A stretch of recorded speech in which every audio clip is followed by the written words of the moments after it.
Party সৈনিক আমরা তো, পার্টি যদি আমাদের বিধায়ক হিসেবে দায়িত্ব দিয়ে থাকেন, আমরা বিধায়ক হিসেবে কাজ করব। পার্টি যদি আরো অন্যান্য কোনো দায়িত্ব, সাংগঠনিক কাজের দায়িত্ব দেয়, সেটা আমরা করব। পার্টির বাইরে আমরা কেউ নই। পার্টি যা সিদ্ধান্ত দিবে, পার্টির সিদ্ধান্ত মোতাবেক আমরা।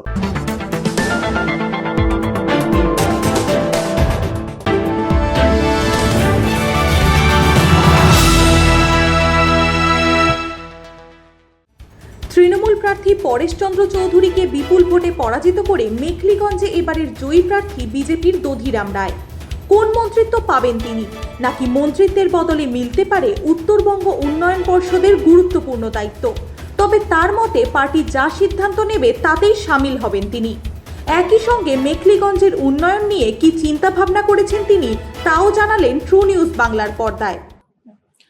এখন জোর গুঞ্জন চলছে যে আপনি মিনিস্ট্রি পেতে চলেছেন, তো আপনি কোন মিনিস্ট্রিটা পেতে চান? আপনি কোনটা পেতে চান? এটা এটা আমার কাছে কোনো খবর নেই, এবং আমরা পার্টির বাইরে কেউ নই। আজকে প্রত্যন্ত গ্রাম এলাকা থেকে আমি বিধায়ক হয়েছি, ঠিক আছে, এটা পার্টির জন্য হয়েছি, এবং আমার ওই এলাকার সাধারণ মানুষের জন্য হয়েছে, ঠিক আছে। তো স্বাভাবিকভাবে আমাদের মন্ত্রী দিতে হবে বা এরকম কোনো বিষয় নেই। পার্টি যা সিদ্ধান্ত দিবে, পার্টি যেখানে আমাদের কাজে লাগাবে। আপনি যেটা বললেন এক্ষুনি যে মন্ত্রিত্ব হয়তো দিল না আপনাকে, না দিয়ে যদি আপনাকে উত্তরবঙ্গ উন্নয়ন পর্ষদের একটা গুরুত্বপূর্ণ ভূমিকা দেওয়া হয়, তাহলে কি আপনি সেই দায়িত্ব পালন করতে চান? দেখুন, মানে পার্টি সৈনিক আমরা তো, পার্টি যদি আমাদের বিধায়ক হিসেবে দায়িত্ব দিয়ে থাকেন, আমরা বিধায়ক হিসেবে কাজ করব। পার্টি যদি আরো অন্যান্য কোনো দায়িত্ব, সাংগঠনিক কাজের দায়িত্ব দেয়, সেটা আমরা করব। পার্টির বাইরে আমরা কেউ নই। পার্টি যা সিদ্ধান্ত দিবে, পার্টির সিদ্ধান্ত মোতাবেক আমরা। এখন যদি আপনি মন্ত্রী হন, তাহলে ধরতে গেলে আপনাকে উত্তরবঙ্গের থেকে বেশি কলকাতাতেই থাকতে হতে পারে, সেখানে আপনার অসুবিধা হবে না? দেখুন, সেটা নিয়ে সমস্যা কেন হবে? মানে পার্টি যেভাবে দেবে, আজকে ধরুন পার্টি যদি আমাকে সাংগঠনিক কাজে অন্য রাজ্যেও পাঠিয়ে দেয়, আমি যাব। মন্ত্রী দিতে হবে এরকম কোনো বিষয় নেই। পার্টি যা যেখানে আমাদের যেভাবে কাজে লাগাবে, আমরা পার্টির সৈনিক হিসাবে সেখানে। আপনি এবারে নির্বাচনে পরেশচন্দ্র অধিকারীকে একটা বড় ব্যবধানে প্রায় 29,584 ভোটে পরাজিত করে জয়ী হয়েছেন। তো সেখানে আপনার জয়ের পিছনে সবচেয়ে গুরুত্বপূর্ণ দুটি কারণ কি বলে আপনি মনে করেন?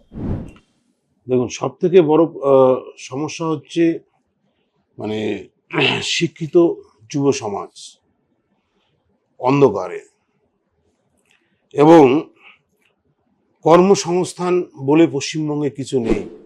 আমার বিধানসভা থেকে মানে আমরা প্রত্যেক বুথ ধরে ধরে পরিযায়ী শ্রমিকের একটা আমরা হিসেব করেছি, আমাদের বুথ সভাপতিদের মধ্য দিয়ে কোন কোন বুথে কতজন পরিযায়ী শ্রমিক রয়েছে।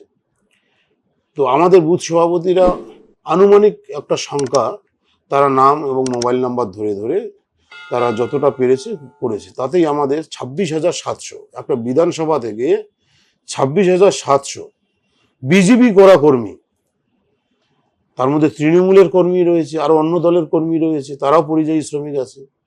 তাহলে একটা বিধানসভা থেকে যেখানে 2,24,000 ভোটার, সেখানে বিজেপি কর্মী হচ্ছে 26,700 হচ্ছে পরিযায়ী শ্রমিক।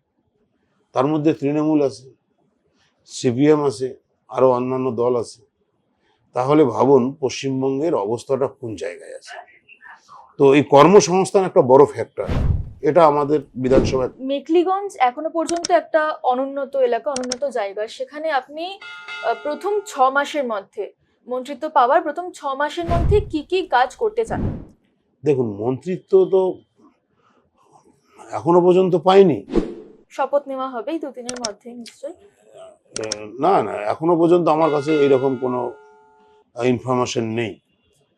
বিধায়ক হিসাবে আমাদের কাছে সম্ভবত 14 তারিখ আমরা শপথ নিতে পারি, হ্যাঁ, এবং 13 কি 14 তারিখ, হ্যাঁ, আমাদের কুচবিহার জলপাইগুড়ি 13 তারিখ।